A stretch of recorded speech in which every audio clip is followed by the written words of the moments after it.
Look at a house, you see a building, maybe a nice backyard, a two-car garage, and AI, it sees numbers.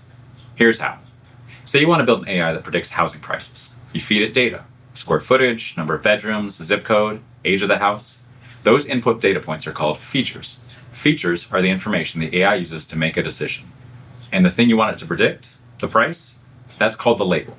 It's the correct answer you're training the AI to guess. Now here's where it gets interesting. AI converts everything to numbers. Images, each pixel becomes a number, 0 to 255, representing how bright it is. Text, every word gets turned into a numeric ID. A photo of a kitchen isn't a kitchen to the AI.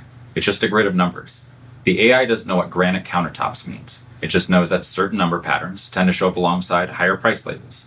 It finds those patterns across thousands of examples, and it learns. When the numbers look like this, the price tends to be that.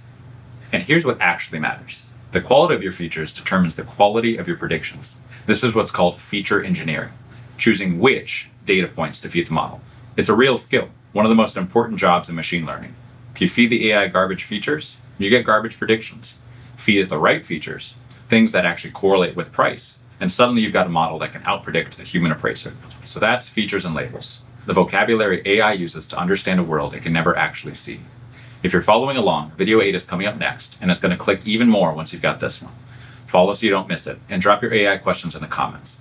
I've been Daniel with Cadmus Lab, and thank you for tuning in for our AI Zero to Hero series. Have a great day.